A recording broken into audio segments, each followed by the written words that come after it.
إنه يراك تابع خطاك فلتريه ما تود أن تراه في الوجود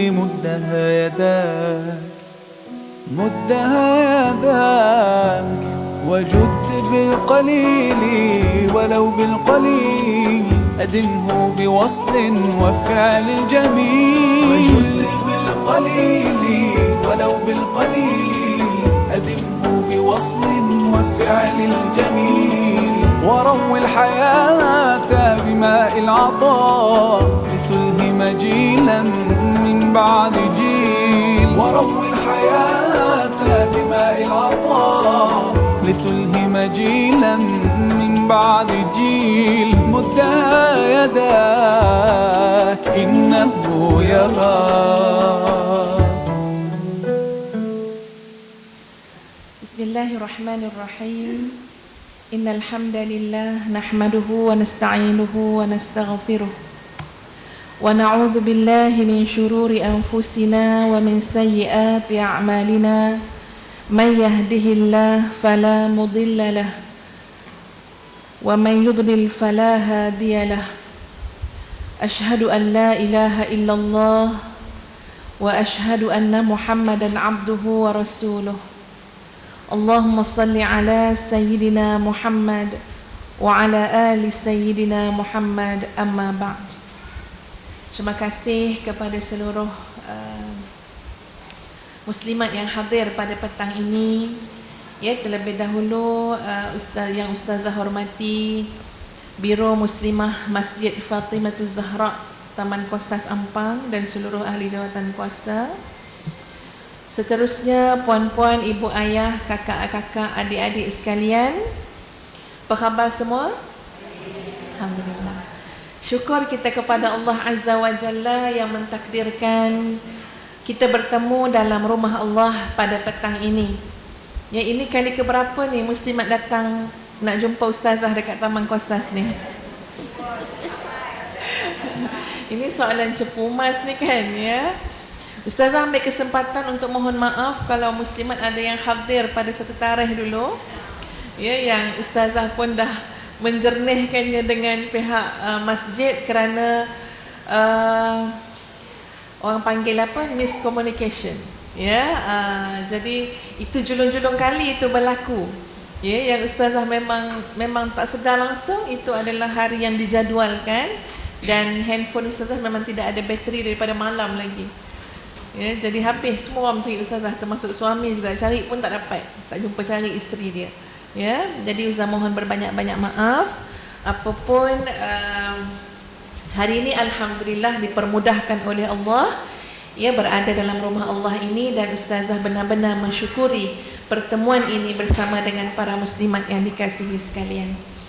Baik, insya-Allah pada petang ini muslimat sekalian, sebelum kita masuk kepada tajuk yang ustazah nak bincangkan, ustazah nak mengajak kita untuk istiqamah dengan sepotong doa yang diajar oleh Nabi kita Muhammad sallallahu alaihi wasallam kepada sahabat yang dikasihi, iaitu Sayyidina Ali karramallahu wajhah. Ya, memang mungkin kita pun pernah dengar doa ini, tapi tadi ayat ustazah nak mengajak kita untuk istiqamah. Banyak dah doa-doa kita tahu, tapi tak istiqamah berdoa, kan? Ya, banyak dah benda yang kita tahu, tapi tidak istiqamah melakukannya. Padahal ya Allah, yang diajar oleh Nabi kepada Sayyidina Ali karramallahu wajhah ini terlalu pendek doanya. Tapi walaupun ia terlalu pendek, dari segi maknanya, dari segi hajatnya terlalu besar.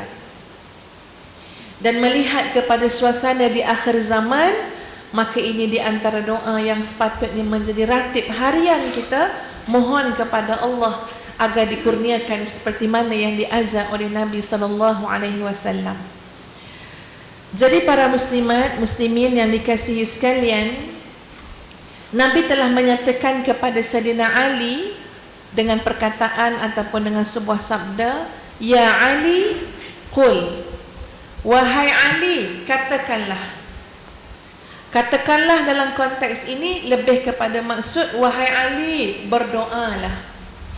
Ya Ali, qul Allahumma hdini wasaddidni. Dah. Noktah. Pendek je doa dia. Boleh ulang balik muslimat? Kan senang kan, doanya pendek kan? Ya. Allahumma hdini wasaddidni. Ya Allah, bagi aku petunjuk ya Allah. Kita pun banyak kali ya kalau kunut kan, Allahumma hdina fi man hadait, pun minta hidayah juga. Allahumma hdini, ya Allah bagilah aku petunjuk, wasaddidni, dan luruskanlah aku. Oh, ini yang mahal ni tuan-tuan dan puan-puan. Nak minta kelurusan daripada Allah, nak minta lurus. Ya Allah, bagi aku hidayah, bagi aku petunjuk, dan bagi aku lurus di atas jalan hidayah. Tak nak bengkang-bengkok, tak nak simpang siur, tak nak corner sana sini, tak nak. Ya Tuhan, akhir zaman nak jadi orang yang lurus di atas jalan hidayah. Ini merupakan suatu kurniaan dan nikmat yang sangat besar daripada Allah. Wadhkur bihidayatika hidayatat tariq. Dan kamu hendaklah ingat bila kamu mohon hidayah daripada Allah dengan doa tadi, Allahumma hdini, Nabi suruh ingat hidayatat tariq. Macam mana hidayah ataupun petunjuk jalan, macam mana terangnya, macam mana senang hatinya, macam mana selesanya muslimin muslimat kalau kita ada petunjuk jalan. Tak timbul nak gelisah, tak timbul nak keluh kesah kalau kita nak ke mana-mana ada petunjuk. Tengok zaman dulu muslimat kalau nak pergi jalan mana-mana zaman-zaman dulu apa petunjuknya? Dulu kereta tak ada, apa tak ada. Ya, macam mana orang zaman-zaman dulu? Ke dia tak berjalan? Ya, nenek-nenek kita dulu pergi jalan tak? Kalau nak jalan, apa jadi petunjuk arah kiri kanan utara selatan dia? Yelah, sebab kita orang zaman sekarang kan tak tahulah kan ya. Tapi Ustaz pernah dengar muslim-muslimat, maknanya kalau zaman dulu tu masyarakat dulu kan dia pandai dalam hutan kan. Rupa-rupanya ada alur dekat dalam hutan tu, dia bagi petunjuk jalan. Dari segi sungai dia ya. Maknanya mereka ada ilmu dari sudut tu untuk melihat sebarang petunjuk yang boleh menentukan arah mana nak pergi kan ya. Adalah ilmu-ilmu dia. Tengok pokok rebah ke mana, adalah ilmu-ilmu dia. Tapi sekarang zaman moden lagi senang kan? Ya, ada apa? GPS. Guna pun sesat kan ya. Ada Waze kan? Ustazah tadi nak datang sini, tengok Waze. Alhamdulillah. Dah estimate masa dah. Dia kata Ustaz akan sampai pukul 3. Jadi betul lah pukul 3 tu dah sampai kat Shell dah. Tapi sebab lapar sangat, berhenti kejap beli roti. Ya. Ni buat cerita sedih lah ni kan ya. Berhenti sekejap nak beli roti je dengan air. Alhamdulillah sampai kat sini dalam 3 lebih ya. Kita boleh estimate masa. Sebab apa? Jelas petunjuknya. Tengok orang bawa kapal terbang lagi lah. Mana boleh tak ada petunjuk. Tak apalah, kita tawakal je lah, baca doa banyak, dia kata. Mana boleh, nak ke mana, berapa kilometer, berapa liter minyak nak diisi. Itu namanya hidayatat tariq. Jelas petunjuk jalan. Bila kita mohon petunjuk daripada Allah, lebih-lebih lagi kita mohon kejelasan dalam kehidupan dan perjalanan yang sangat panjang ini. Sebab nak sampai kepada destinasi itu, kita tak boleh sesaat pun lepas daripada petunjuk Allah. Sebab ada yang cemburu dengan kita tuan-tuan. Ada yang sangat dengki dengan kita. Ada yang sangat dendam dengan kita. Siapa? Ya, antara yang sangat dengki, dendam, ya cemburu dengan kita adalah syaitan la'natullah. Yang sentiasa bekerja keras untuk mengajak ramai lagi manusia menjadi sekutunya, menjadi sahabatnya. Kita mohon kepada Allah, ya Allah, bagi aku petunjuk. Petunjuk yang bagaimana? Sejelas, seterang petunjuk jalan. Wadhkur bitasdidika. Dan ingatlah bila kamu minta lurus, Allahumma hdini wasaddidni. Bila kita kata wasaddidni tu, ingat macam mana kita nak minta lurus, sama seperti mana lurusnya anak panah. Oh, kalau anak panah memang lurus kan muslimat kan?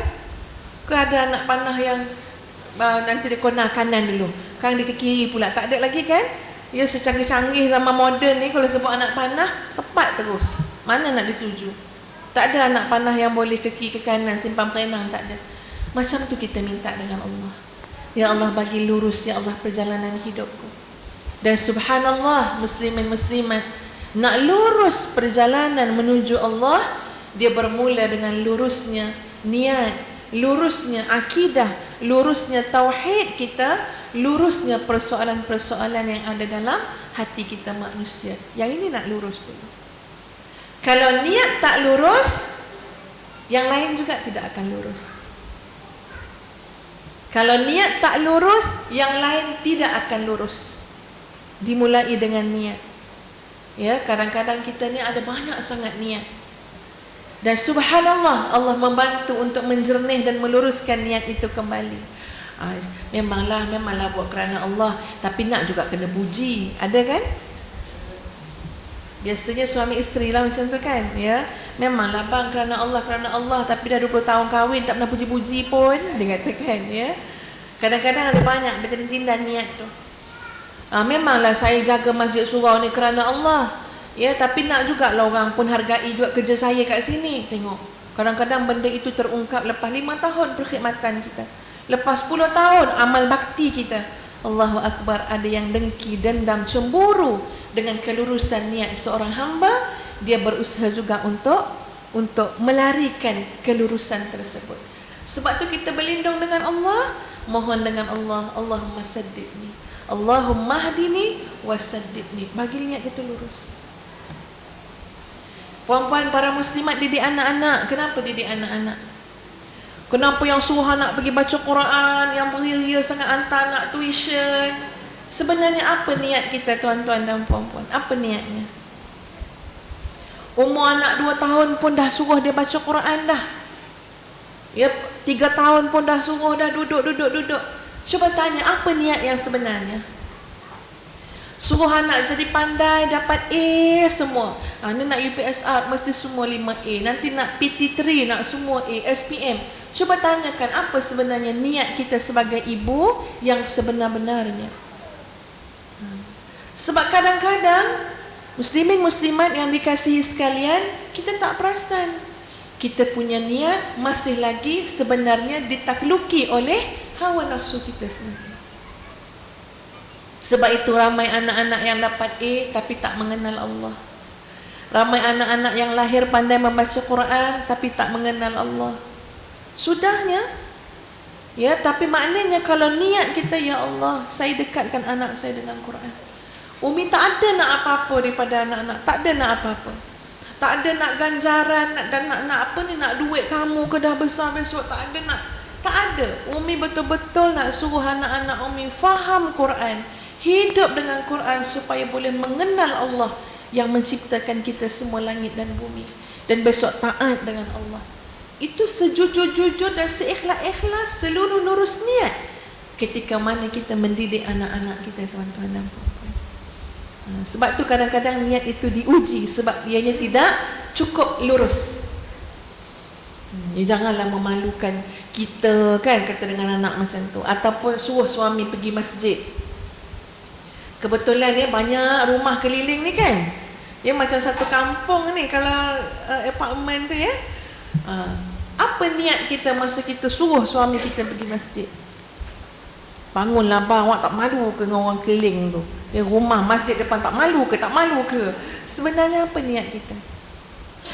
Tapi nanti besok kalau tak ada orang, ya, mana dah tahu semua orang dah balik kampung masa apa, hari Merdeka ke raya, tak ada orang. Tak apalah, tak ke masjid, orang pun tak ada bang. Sudahnya kan?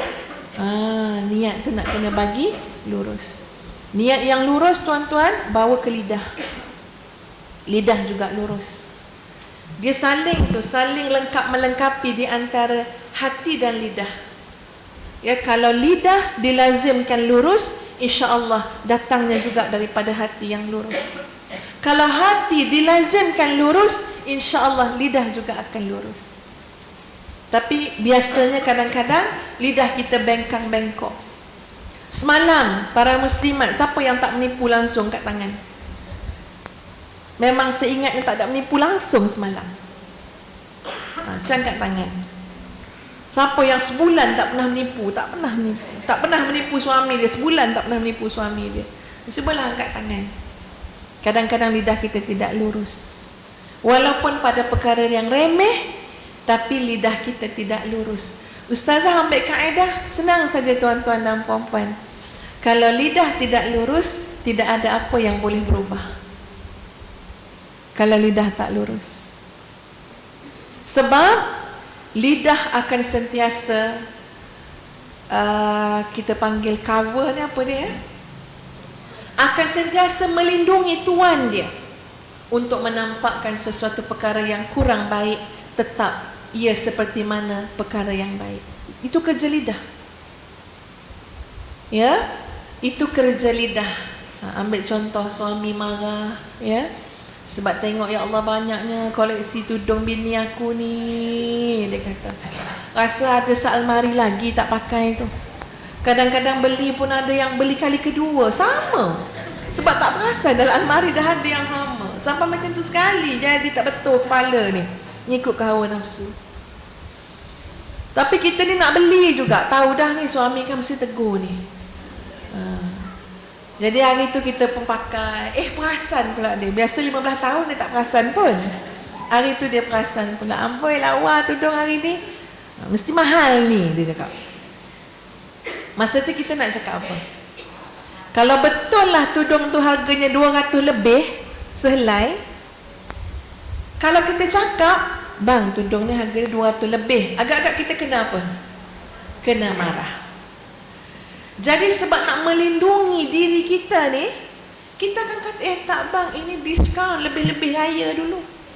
Ya, ini nak penghabisan stok ni, ini semua dah mula mereka-reka. Ini semua dah tak luruh dah sini dah lidah dia. Bang, ya Allah, 3.10. Ya. Kalau suami tu pergi cerita pula kat orang lain, kesian orang tu pergi cari tudung 3.10.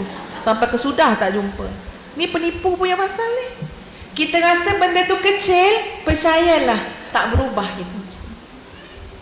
Sebab kita tak pernah menerima risiko dan hasil daripada kesilapan dan kelemahan kita, kerana semuanya dilindungi oleh lidah. Sebab itu padan muka lidah kita, akhirat besok Allah suruh diam, kamu diam. Kamu dah banyak dekat dunia lindungi tuan kamu ni, sampai dia tak berubah. Nak buat apa dia berubah? Semua dah dapat ditutup oleh lidah. Tapi cuba kita cakap benar, kita kena marah. Kita cakap benar, kita kena kutuk. Kita cakap benar, kita kena tegur. Sekurang-kurangnya kita serik untuk melakukan kesilapan dan kelemahan yang sama berkali-kali. Sekurang-kurangnya. Ya, kalau tanya, kenapa kak tak datang semalam ceramah? Rumah kan depan masjid je. Agak-agak masa tu nak cakap benar ke nak cakap tak benar? Kalau cakap tak benar memang banyak alasan. Wa alqa ma'adhirah. Dalam Quran sebut orang-orang yang tak betul jalan dia ni, wa alqa ma'adhirah, ada banyak alasan. Macam-macam alasan. Tertidurlah.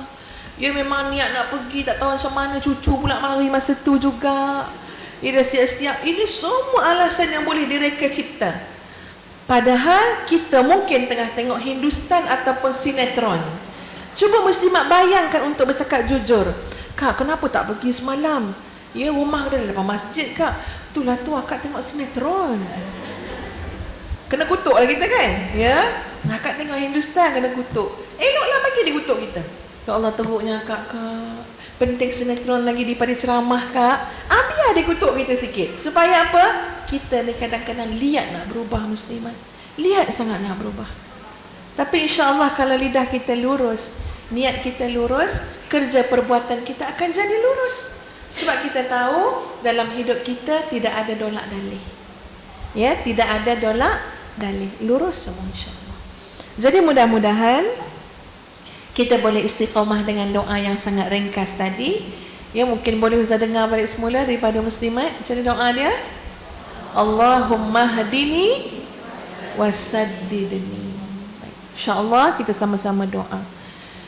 Tuan-tuan, puan-puan, para muslimin muslimat yang dikasihi sekalian, insya-Allah pada petang ini dalam tazkirah ringkas kita lah ya, Ustazah nak mengajak kita kembali untuk benar-benar kembali kepada Al-Quran, mengisi kehidupan dengan Al-Quran, membentuk generasi rumah tangga dan masyarakat kita yang betul-betul ia menjunjung Al-Quran yang sepatutnya kita lakukan. Nak ajak tentang Quran je, nak cakap pasal Quran pada petang ini. Ustazah bukan bercakap pada muslimat saja, tapi juga yang lebih dekat dengan lidah ustazah ni adalah telinga ustazah sendiri. Ya, nak mengajak ya Allah supaya kita tidak mengkufuri sebuah nikmat yang terlalu besar yang diangkat menjadi mukjizat kubra. Mukjizat kubra. Ya, di mana ia adalah kitabullah ataupun ia adalah Al-Quran. Ya, dan tengok macam mana Al-Quran berpengaruh besar dalam kehidupan seseorang. Sebab kadang-kadang kita ni lemah muslimat, betul kan? Ada ujian tak besar mana pun, kecil je, tapi ya Allah, kenapa yang lemah sangat ni? Ya, ada benda yang diduga kecil je tapi tak boleh nak sabar, tak boleh nak sabar dah. Kerana kelemahan-kelemahan tersebut menyebabkan kita mencari kembali di mana letaknya kekuatan. Mana letaknya kekuatan?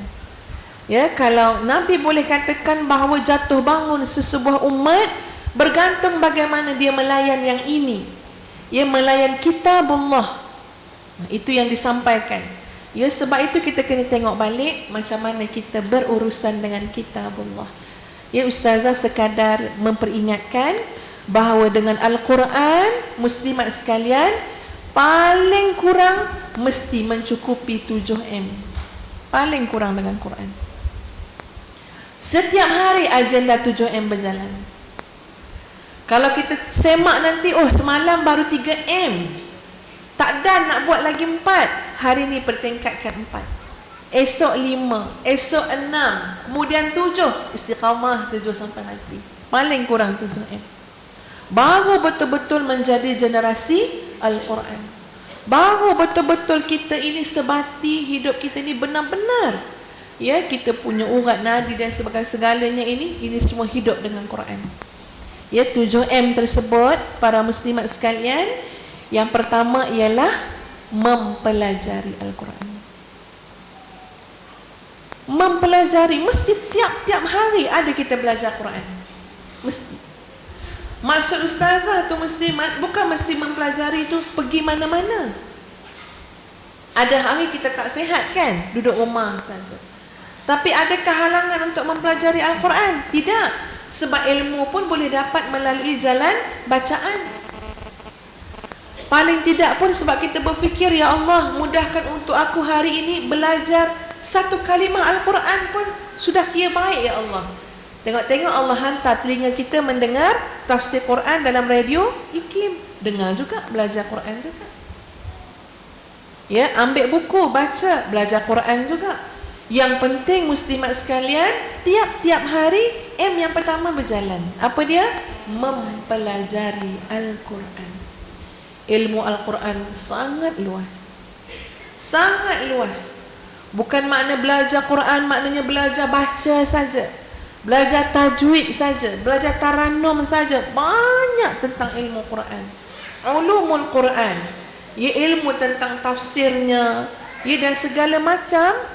Yang penting kita mesti mempelajari Al-Quran. Hatta muslimat yang datang ceramah tengah petang ni kan, ini kira belajar Quran tak? Belajar Quran. Sebab nanti ustaz-ustazah pun, para asatizah, mengambil sumbernya juga daripada Al-Quran dan sunnah Nabi SAW. Jadi kita boleh tanda yang pertama, syukur ya Allah, hari ini aku manfaatkan untuk belajar ilmu Engkau, ilmu Al-Quran yang berkait dengan sumber yang sangat utama, iaitu Al-Quran. Itu maksud dia. Kalau tak ada, cari jalan. Apa yang boleh kita cari dengan pergi tempat tu, kena pergi. ataupun dengar ataupun baca, yang penting itu M yang pertama. Ustazah bukan nak cakap pasal 7M hari ni tapi ini kalau mungkin dah pernah dengar lah radio ke, Ustazah cakap ini untuk ulang kaji lepas ulang kaji kompak kan kita periksa okey. M yang kedua ialah mengajar Al-Quran. Mengajar Al-Quran. Apa guna belajar kalau tak disampaikan? Dan mengajar Al-Quran sebatas yang kita tahu itu adalah tuntutan. Yang Nabi sebut balighu anni walau ayah. Bukan nak tunggu tukar status. Oh, dinamakan ustazah sekian-sekian. Tak. Kita ada sedikit ilmu Quran, kita ajar. Ustazah ada seorang sahabat muslimat. Dulu tahun 80-an 90-an ke 80-an, rasa 80-an tu dia pakai skirt lagi. Dia pakai skirt. Tahun 90 pun rasa pakai skirt lagi lah, tak ingat dah tahun tu. Nak bagi tahu tak tutup aurat ni. Tapi dia cakap bila tengah hari Jumaat, dia selalu duduk-duduk dekat pusat Islam, surau pusat Islam yang dulu ni, surau pusat Islam. Yang ketika itu ada pelajar-pelajar Darul Quran. Sekarang dinamakan Darul Quran. Dulu MTQ, Ma'had Tahfiz Quran wal Qiraat. Yang di bawah JAKIM, bawah pusat Islam. Jadi dia kata selalu sangat duduk dekat surau tu. Bukan tujuan apa pun, nak rehat je. Sebab tengah hari kan lama kan orang pergi masjid depan tu kan, dapat makan-makan, sembahyang zuhur. Tapi dia kata Allah takdirkan dengan izin Allah, dia diajak oleh muslimah yang ada dalam surau tu untuk hadir kelas belajar Quran. Ini kalau tak silap ustazah, nama ustaz yang disebut tu Ustaz Mat Jim. Betul tak? Ada nama Ustaz Mat Jim Dia bukan orang Malaysia. Dia orang luar negara. Tapi lama menetap di Malaysia. Jadi dia kata pergi belajar. Memanglah malu kan, sebab ialah dia ajak tu dia pakai skirt tapi dia pergi kelas Quran pakai kain lah kan Belajar dalam keadaan dia bukan daripada sekolah agama, dan dia pun dah ubah penampilan dia, dah tutup aurat. Sekarang dia kerja di Putrajaya. Beberapa blok tu dia dah pindah dah. Pernah duduk kat Presin ni, naik pangkat duduk Presin ni. Setiap kali dia dipindahkan, pasti dia akan buka kelas Quran. InsyaAllah di mana dia ada, akan adalah kelas Quran kat Presin tu. Dia kata memanglah malu orang tanya ni ustazah mana, kelulusan mana. Tapi dia buat sendiri, tampal sendiri kat blok-blok tu. Sebab dia fikir tak guna dia belajar kalau dia tak ajarkan pada orang lain. Dan Alhamdulillah, dia bukan ustazah, tapi dia tekun belajar. Dan ustaz tengok macam mana dia punya kefahaman terhadap hukum-hukum tajwid dan sebagainya. Ini memang betul-betul belajar punya orang. Sangat dakik, halus kefahaman dia. Memang dia layak untuk mengajar. Ustaz tengok macam mana bacaan dan sebagainya. Alhamdulillah, tiap-tiap hari datanglah anak-anak daripada Presin tersebut belajar Quran dengan dia. Dan dia kata, ya Allah, ini yang diharap pada Allah jadi amal jariah juga di sisi Allah. Sebab bila Allah beri kita ilmu, sebenarnya Allah nak kita jadi orang yang beramal dengan ilmu, dan Allah nak berikan kita laluan jariah, pahala yang mengalir. Kenapa kita berhentikan? Kenapa kita stopkan dia? Sedangkan kita boleh buat, ya Allah, supaya ilmu ini jadi amal jariah yang mengalir. Sebab itu ilmu Quran, muslimat sekalian, jangan simpan. M yang kedua ialah mengajarkan Al-Quran. Mengajarkan Al-Quran.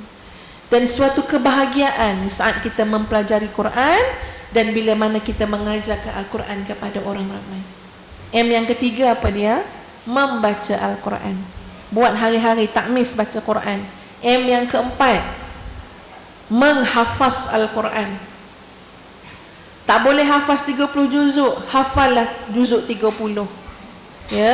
Tak boleh juga hafallah 3 surah. Yang penting hafallah mana-mana yang boleh hafal. Tiap-tiap hari ada benda baru yang kita hafal. Ataupun tiap-tiap hari kita baca balik, mengulang hafazan yang sudah ada. So dapatlah agenda yang keempat tadi. Apa dia? Menghafaz. M yang kelima apa dia? Mentadabbur atau menghayati. Hari-hari kena ada penghayatan terhadap Al-Quran. Hari-hari. Setiap hari kalau kita tengok Al-Quran, pasti takkan sama dengan yang semalam. Dari sudut macam mana kita dapat menghayati, memahami Al-Quran, ada saja tambahan pengajaran yang boleh kita rasakan dalam hati kita sendiri. Betul tak muslimat? Surah Al-Fatihah je lah. Kita duduk, ya Allah, aku nak faham ni, ya Allah, surah Fatihah ni, ya Allah. Kita duduk tengok terjemahan dia kan. Tiba-tiba banyak, ya Allah, tuntun hati kita ini untuk ambil pengajaran. Bila kita baca surah Fatihah, Alhamdulillahi Rabbil Alamin, nanti terfikir macam-macam muslimat sekalian. Ya Allah, syukur ya Allah, banyaknya nikmat Engkau. Orang yang baik-baik itu, ia sentiasa bersyukur dengan nikmat. Sampai mereka tak resah pun dengan ujian. Sebab ini masalah nikmat banyak sangat ni yang belum disyukuri. Macam-macam yang Allah boleh bimbing kita untuk memahami ayat Quran di samping kita belajar. Ya, subhanallah. Jadi mesti ada M yang ke-6. Tadi M yang kelima ke ke-6? Yang kelima iaitu mentadabbur atau menghayati Al-Quran. Ustazah nak kongsi sikit muslimat. Masa Ustazah buat haji tahun 2009, Ustazah pergi seorang-seorang lah, menumpang anak saudara yang ketika itu dikurniakan, dia dapat jadi johan antarabangsa ke, tak ingat Ustazah dah ya. Dia johan menghafaz Quran ni. Kebangsaan tu memang dia johan, tapi di antarabangsa tak tahu nombor berapa, tapi dia dapat hadiah pergi haji daripada kerajaan Malaysia. Jadi kota dia 5 orang. Ustazah kalau ikutkan patutnya pergi haji tahun 2023. Sekarang pun dah sakit lutut dah. Kau nak menunggulah 2023 tu kan ya. Tak tahulah macam mana. Tapi tawakal pada Allah. Ya Allah, lamanya nak pergi 2023. Suami dah pergi masa belajar dulu, masa belajar di Jordan. Ustaz tak pergi masa belajar. Sabar je lah, berdoa, ya Allah, kalau sudah panggilan Kau ya Allah, macam-macam cara Kau datangkan untuk sampai. Ya, sebab tu yang soal letak nama ni, register dengan tabung haji ni, ini semua ini prosedur sahaja. Yang tertulis dalam ilmu Allah, Allah je yang maha tahu. Anak saudara dapat 5 kota, menemankan dia yang johan, dapat hadiah pergi haji. Dapatlah masuk ustazah ni seorang. Ya, jadi ustazah tak pergi dengan suami, pergi menumpang orang lain.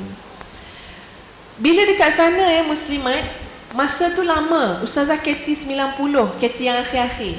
Jadi makna sampai terus buat haji. Kita berbaki banyak yang belakang tu. Tiap-tiap hari ustazah akan melihat bas yang bawa jemaah haji kita ni nak balik. Hari-hari kerja sama babai dia orang lah. So kita ni lama lagi ni babai. Sedih lah kan ya. Babai itu kerja sampai pagi. Jadi banyak masa yang berbaki ya, lepas kita buat haji. Macam biasalah semua orang pun macam tu, kita ulang alik ke masjid dengan teman kita yang paling dekat, ya, ialah kalamullah, kitabullah, Quran. Memang Quran. Ini bukan ustazah, semua orang macam tu belakang ya, kat sana Quran. Jadi ustazah ingat tuan-tuan, tahun 2009 tu, ya Allah, aku baca Quran, ya Allah, aku nak niat lah, ya Allah ya, sebab baca tu memang semua orang baca kan, baca. Tapi ustazah mencuba masa tu, ya Allah, aku nak niatkan baca Quran tu lebih spesifik. Sebab kadang-kadang kita tak sedar ya muslimat ya, tak ada niat pun kan. Nampak Quran, ambil terus baca. Ini semua main tak berniat ni, nampak Quran. Bacalah Quran tu mak nak baca. Baca. Kan? Jadi saya niat masa tu macam ni. Ya Allah, ya Tuhan, aku baca Quran, ya Allah. Aku harap, ya Allah, Yang aku baca ini dapat mengenalkan aku dengan Engkau. Aku harap sangat ya Allah, tiap-tiap ayat yang aku baca benar-benar mendekatkan dengan Engkau dan aku kenal Engkau. Aku tak cari rujukan lain untuk kenal Engkau ya Allah, sebelum aku habiskan untuk mengenal Engkau melalui Quran. Ya, kita nak kenal Allah tapi cari kod lain, tanya orang lain. Ini Quran kan ada. Ya Allah, bagi ya Allah khazanah Quran, segala yang ada perbendaharaannya ini sebagai saluran untuk aku mengenal Engkau ya Allah. Masa tu saya niatkan macam tu. Sebelum tu baca dah Quran muslimat cuma kali tu sebab lama kan, jadi kita ni memang tak ada aktiviti lain Kalau orang pergi jemaah haji tu lain pada pergi masjid lah, etika baca Quran kan Lepas tu kan umrah sunat apa, tawaf sunat kan. Jadi bila doa macam tu muslimat tak ambil masa yang lama pun. Buka Quran tu, Ustazah baca. Bila baca tu, ya Allah, masa tu saya ingat baca surah yang belakang-belakang dah. Tengok surah Al-Jum'ah masa tu, lepas tu sambung surah At-Taghabun. Ya, sambung. Dan Ustazah benar-benar melihat. Contoh muslimat kalau surah Jum'ah tu dimulakan kan yusabbihu lillah. At-Taghabun pun sama, yusabbihu lillah. Surah yang hujung-hujung tu banyak sangat menyebut tentang segala yang ada di bumi ini bertasbih memuji Allah. Segala yang ada di bumi bertasbih memuji Allah. Menyebabkan tadi niat kita nak kenal Allah, kita jadi berhenti. Ya Allah, berkali-kali Engkau sebut dalam Quran, segala yang ada di langit dan di bumi memuji-muji Allah. Yang tak puji siapa? Yang tak puji hanyalah segelintir manusia, segelintir makhluk yang lupa dengan kekuasaan Allah Azza wa Jalla. Baca lagi ayat-ayat yang lain, subhanallah, semuanya bawa untuk kenal. Dan saya ingat masa tahun 2009 lah tuan-tuan, baca Quran, tengok surah An-Nahl, tak ingat nak ayat berapa, mungkin ayat 90. Baca ayat tu, wa inna lakum fil an'ami la'ibrah nusqikum mimma fi butuni. Cuba tengok ayat tu kan, dalam surah An-Nahl. Maksud dia, sesungguhnya kami jadikan pada kamu binatang ternakan sebagai pengajaran. Padahal surah An-Nahl tu kalau kita dah khatam Quran mesti dah baca banyak kali kan. Tapi bila kita berdoa, ya Allah, bagi aku kenal Engkau ya Allah, bagi aku faham. Tengok surah An-Nahl, sesungguhnya kami jadikan binatang ternakan, lembu, kambing, kerbau semua ni la'ibrah, pengajaran untuk kamu semua. Pengajaran apa? Kami beri kamu semua minum susu yang putih bersih, yang padahalnya keluar daripada perut yang bercampur di antara darah dan najis. Asal dalam perut tu macam itulah, darah, najis. Tapi bila aku, yang ini Allah, nak bagi minum kepada kamu wahai manusia, aku saring, ya, aku jadikan takdirnya, buang segala yang buruk-buruk, yang tak berkhasiat, yang merosakkan, bagi yang paling baik untuk manusia. Baik tak baik, dari segi warna pun putih sebersih-bersihnya. Kalau ada setitik lagi lah kesan daripada najis, mustahil susu warna putih. Kalau ada setitik lagi lah kesan daripada darah, mustahil susu warna putih. Tapi sebab semuanya dah dijauhkan oleh Allah, nak bagi manusia minum, bagi yang putih bersih yang terbaik, nusqikum, kami bagi kamu minum labanan khalisan. Tu hujung ayatnya, labanan khalisan, susu yang benar-benar khalis, suci, bersih, sa'igan lisyaribin, berkhasiat kepada orang-orang yang meminumnya. Jadi mula kita pun terfikir, ya Allah, ya Tuhan, Engkau yang maha baik. Kalau Engkau nak bagi sesuatu kepada hamba Engkau, Engkau pasti berikan yang terbaik. Kalau sesama makhluk ni tuan-tuan dan puan-puan, kita tak langat nak saring nak bagi orang yang terbaik, betul tak?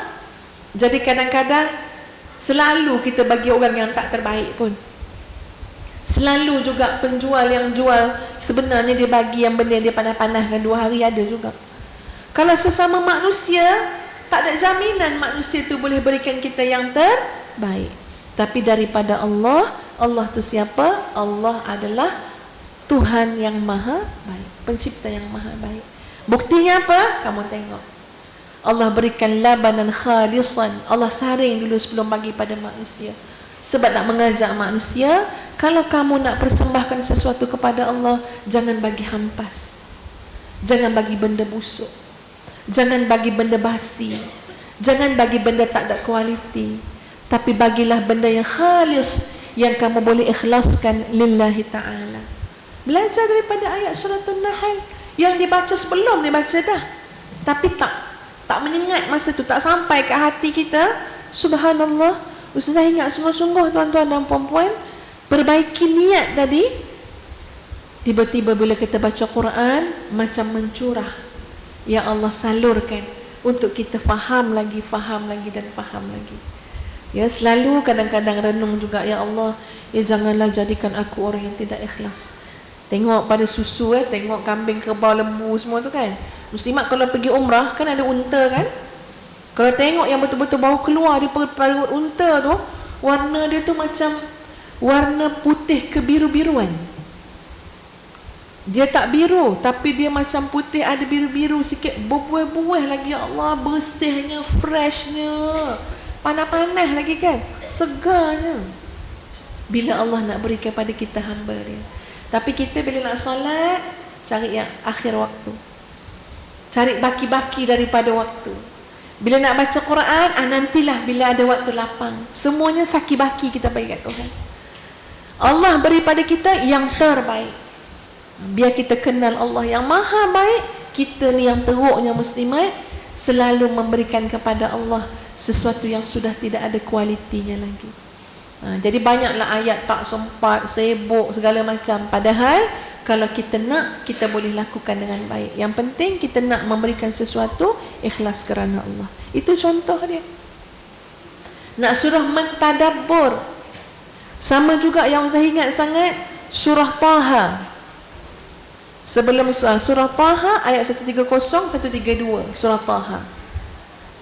Itu pun sama tuan-tuan. Ya Allah, masa tu ada problem, mohon dengan Allah, ya Allah tolong, ya Allah, aku tak cari lain, ya Allah, aku cari Quran je untuk menenangkan hati aku. Nak cari orang ni payah ya perempuan Orang nak telefon kaunselor tu, kaunselor ni payah. Kadang-kadang telefon pun tak angkat, macam perempuan telefon ustazah kan, ya. Payah cari orang tuan-tuan. Tapi bila cari Allah, Allah maha dekat. Ya Allah, aku tak cari orang lain, ya Allah, aku cari engkau melalui kitab Allah. Tolong ya Allah, redakan sikit hati aku, ya Allah. Buka Quran. Kawan dulu ajarlah, masa kat Jordan dulu ada kawan Arab ajar. Kata kalau susah hati, pegang Quran, buka je, baca apa yang ada kat situ. Ustazah pun buka, betul-betul surah Taha yang penghabisan. Kalau tak silap ustazah dalam Resam Osmani punya Quran tu, surah Taha, sebelah sini ni Al-Anbiya, kalau tak silap ustazah. Jadi yang hujung-hujung tu terus baca. Baca ayat yang atas tu, tersentak tu ustazah. Kata, ya Allah, ya Tuhan, kau menjawab doaku, ya Allah. Sebab Allah bagi sungguh. Kita minta dengan Allah, Allah terus bagi. Fasbir ala ma yaqulun. Tu ayat yang menunggu kita tu.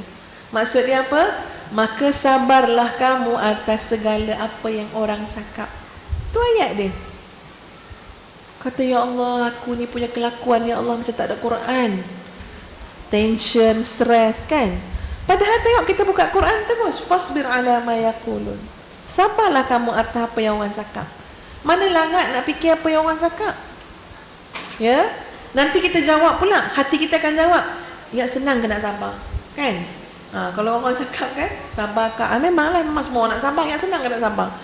Dijawab lagi oleh Quran. Tahu dah manusia tu mesti jawab kerja dia kan. Suruh sabar pun jawab. Ya, senang nak sabar. Fasbir ala ma yaqulun wasabbih bihamdi rabbika qabla tulu'i syamsi wa qabla ghurubiha. Cuba cek Quran ya, takut saya silap baca. Kita kata memanglah nak sabar, sabar tu payah. Allah bagi kaedah, fasabbih bihamdi rabbik, maka bertasbihlah kamu, puji Tuhan kamu.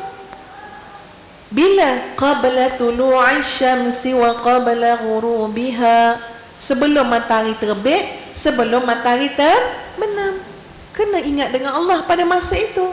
Wa min ana'il laili fasabbih wa atrafan nahar. Dan sebahagian pada waktu malam juga bertasbih ingat Allah, dan juga pada waktu siang. Pendek kata, pagi, petang, siang, malam, puji Allah. La'allaka tarda, mudah-mudahan kamu tenang. Yang cakap ni siapa? Allah Azza wa Jalla. Mau tak terdiam, terkeluar ustazah perempuan. Ya Tuhan, rupanya jalan keluar kepada masalah aku ialah kesabaran. Kesabaran. Kalau aku kata payah nak sabar, memang payah sebab kamu tak ingat Allah pagi, petang, siang, malam. Memang payah sebab iman kamu pagi, petang, kamu kufur. Sebab tu Allah bagi kaedah, senang untuk sabar bila kita sentiasa ingat Allah dalam bentuk menunaikan ibadah solat, betul-betul jaga 5 waktu. Pagi, petang, siang, malam. Sebahagian malam ingat pada Allah, tasbih puji Allah, termasuk juga waktu siang.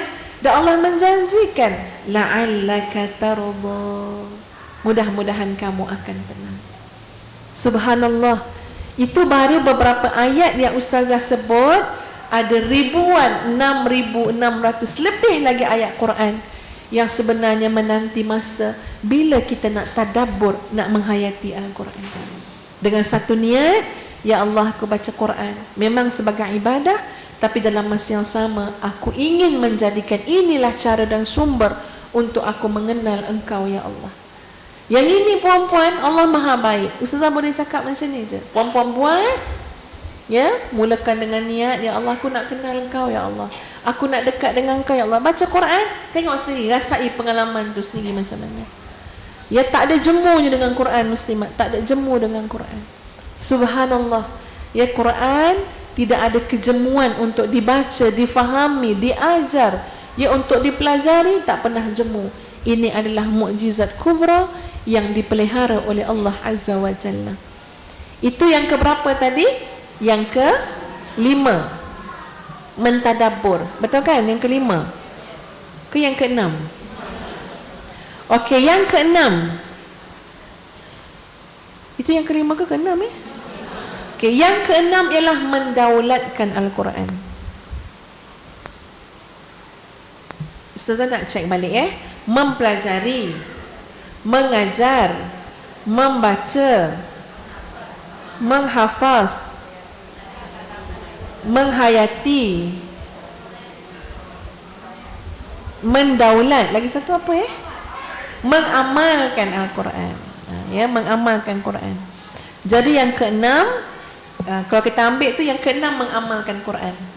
Ya, Al-Quran ini untuk jadi amalan. Ya. Adapun yang ke-7 tu penting muslimat, didaulatkan. Segala titah perintah Allah dalam Al-Quran, letakkan ketaatan kita dan letakkan ianya pada tempat yang sewajarnya, didaulatkan.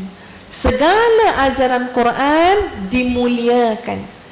Selagi mana masyarakat tak mendaulatkan, tak memuliakan ajaran Al-Quran, kita semua wajib berusaha sampai semua orang meyakini bahawa inilah kebenaran daripada Allah Azza wa Jalla. 7 hal ini adalah agenda kita. Daripada bangun pagi sampai tidur balik, dia bertukar ganti, bersilih ganti antara 7 perkara. Ya, yang sentiasa ada.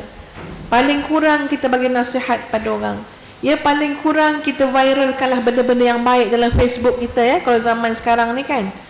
Yang penting kita buat sesuatu untuk 7 perkara yang telah ustazah sebutkan tadi. Ini baru betul-betul dengan Quran.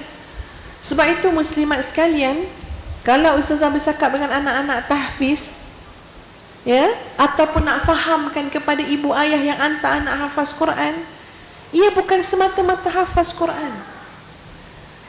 Tuan-tuan, kalau nak hafal Quran, kena dengan budak yang IQ dia tu ataupun hafalan dia tu kuat, insya-Allah mudah bagi dia, mudah bagi dia. Ada orientalis juga yang hafal Quran, ada orientalis yang hafal Quran. Ya, mudah bagi dia. Tapi ia bukan setakat dihafal. Generasi Al-Quran tu ialah 7M tadi sekurang-kurangnya. dia tadabbur Quran, dia beramal dengan Quran, berakhlak dengan Quran, dia bekerja untuk Quran, daulatkan Quran, dia mengajar adik-adik yang kat rumah masih di sekolah Quran. Kita tengok tu anak-anak kita punya kualiti tu, supaya dia faham konsep yang sebenar hidup bersama dengan Al-Quran. Guru-guru sekolah juga begitu, kena fahamkan anak-anak murid apa maksud hidup dengan Quran. Maknanya semua agenda bertindak kita mesti dalam kerangka paling kurang 7M yang telah kita sebutkan tadi. Barulah insya-Allah mudah-mudahan kita benar-benar menjadi generasi Al-Quran, pencinta Al-Quran yang besok akan diberikan syafaat oleh Allah Azza wa Jalla, iaitu syafaat Al-Quran. Dalam kubur dapat syafaat Quran, akhirat besok dapat syafaat Quran. Cuba tengok jujur-jujur yang muslimat 7M ni berlaku tak semalam? Kemarin ada tak 7M ni? Ke satu je, baca je? Ya, yang lain-lain tak ada. Ustazah tak ada ngajar, tak ada apa. Heran, kalau nenek-nenek, makcik-makcik, ya, ibu-ibu tu pandai baca Quran, ajarlah cucunya, ajarlah anak-anak jiran sebelah.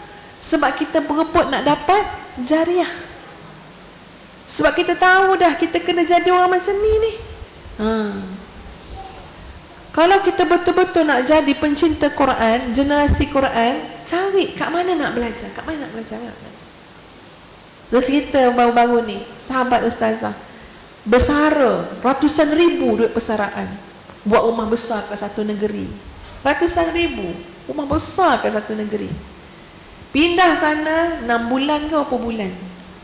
Dia kata tak boleh duduk, tak boleh duduk. Sebab tiap-tiap hari dia tanya jiran dia, kat mana ada majlis agama, kuliah agama. Dia pergi masjid dekat kawasan tu, tengok sunyi-sunyi je, orang semayang je, lepas semayang balik. Waktu duha tak ada orang pun, tak ada kuliah. Dia kata dia tak boleh tahan hidup tanpa belajar. Maka sekarang dia tinggalkan rumah besar dia tu, dia balik-balik semula dekat Kuala Lumpur, duduk rumah kecil rumah dia. Rumah dia masa dia bekerja dulu. Dia kata tak apalah, hati dengan seluas. Sebab pagi, petang, siang, malam dia boleh mempelajari ilmu Al-Quran, boleh belajar agama. Ya, tak ada makna duduk rumah luas-luas tapi tak mengenal Allah. Biar duduk rumah kecil tapi hati rasa besar, rasa luas, tak kosong. Ya, sebab dapat cari ilmu agama. Ini 7 perkara muslimat yang dikasihi sekalian, yang harus jadi penilaian untuk diri kita dan diri generasi yang akan datang, anak-anak yang akan datang. Ya, ustazah juga mengambil kesempatan kepada para muslimat untuk mendoakan, ya, semua sahabat-sahabat kita yang sedang berjuang, ya, mendirikan sekolah-sekolah tahfiz, ya, institusi pengajian, yang mudah-mudahan benar-benar difahami konsep generasi Al-Quran itu bukan semata-mata menghafaz, tapi benar-benar melahirkan anak-anak yang boleh hidup untuk memperjuangkan Al-Quran. Ya, dan mudah-mudahan kita semua adalah sebahagian daripada ibu-ibunya, nenek-neneknya, yang ada daripada keturunan kita, golongan-golongan yang mencintai Al-Quran. Ustazah nak akhiri muslimat dengan satu kisah yang berlaku kepada Abdullah ibnu Mas'ud. Pernah dengar nama Abdullah ibnu Mas'ud? Ini sahabat Nabi yang muslimat tahu tak macam mana rupa dia? Gambaran rupa dia ni kan, Abdullah ibnu Mas'ud ni terlampau kerdil orang dia. Kalau dia berdiri tu macam orang duduk. Sebab kecil dia. Kita jangan lupa, kalau dekat Malaysia berdiri macam duduk tu biasa sebab semuanya kecil-kecil. Tapi kalau orang Arab berdiri sama macam duduk, itu tak biasa. Sebab tubuh orang-orang belah-belah Arab tu, tubuh dia sasa, ya, besar. Orang hari ni panggil sadar ke apa? Ya, ya, maknanya besar. Jadi kan muslimat, Abdullah bin Mas'ud ni pernah satu hari tu naik atas pokok kan, dia panjat pokok. Bila angin bertiup tu, dia ikut ranting dahan tu sama. Dia terlampau kecil, dia ketawakan oleh orang lain. Nabi sampai kata, kamu ketawakan dia, Nabi kata. Padahal betisnya lebih berat daripada gunung Uhud dalam penilaian pahala besok oleh Allah. Saya cuma nak beritahu satu, Abdullah bin Mas'ud masuk Islam. Antara cara dia masuk Islam tu, dia punya takdir dia, Nabi pergi hijrah. Dalam perjalanan tu Nabi nampak Abdullah bin Mas'ud gembala kambing. Nabi pun kata, qarib li syah, dekatkan pada aku seekor anak kambing itu. Abdullah bin Mas'ud tak tahu pun itu Nabi. Dia kata, tak, kambing tak ada susu, bukan musim keluar susu. Nabi kata, tak apalah, dekatkan je kambing tu kat aku. Dia pun bagilah kambing tu kat Nabi. Nabi pun baca bismillah, Nabi baca satu ayat Quran, Nabi pun urut susu kambing tu kan, keluarlah air susu yang sangat banyak dan dilihat oleh Ibnu Mas'ud. Ibnu Mas'ud kata, wahai saudara, boleh tak tolong ajar bacaan tadi tu? Sebab dia pun nak kat susu banyak-banyak kan, dia penggembala kambing. Nabi pun ajar dia. Bila Nabi ajar, Nabi kata, sekarang kamu adalah ghulamun mu'allamun, kamu adalah seorang pemuda, anak muda yang terpelajar. Lepas itu yang membawa dia kepada Islam, tuan-tuan dan puan-puan sekalian. Bila dia dah Muslim, antara ayat ataupun surah pertama yang dia hafaz ialah surah Ar-Rahman. Bila dia hafaz surah Ar-Rahman, dia rasa, ya Allah, puas hati dapat hafaz surah Ar-Rahman. Dia tinggalkan gembala kambing dia, pergi dekat Kaabah yang ketika itu masih dikuasai oleh kafir musyrik. Apa dia buat? Dia melaungkan surah Ar-Rahman. Kita tengok surah Ar-Rahman ya. Ar-Rahman 'allamal Quran khalaqal insan. Cuba bayangkan kalau orang musyrik dengar dia cakap macam tu. Ya. Dia laungkan, padahal musyrik ni mengajak pada berhala-berhala, dia laungkan kuat-kuat sehingga dia dipukul, dibaling, dicekik dan segala macam, menurut riwayatnya sampai dia pengsan. Tapi dia puas hati dapat menyampaikan surah Ar-Rahman ke telinga-telinga pembesar-pembesar Quraisy yang kafir itu. Bayangkan dia punya semangat, walaupun dia orang kerdil, tapi rasa yakin dengan Quran, berani dengan Quran. Kita kadang-kadang kuasa pun dah ada, pengaruh pun dah ada, ya, orang sini pun suka kat kita, tapi nak cakap kebenaran atas nama Quran pun kita kadang-kadang rasa takut. Nak tegur orang tutup aurat tak berapa comel pun takut nak tegur. Nak tegur anak-anak tertutup aurat pun tak berani nak tegur. Sebenarnya tak berani kita itu petunjuk bahawa Quran belum benar-benar dalam dada dan keyakinan kita.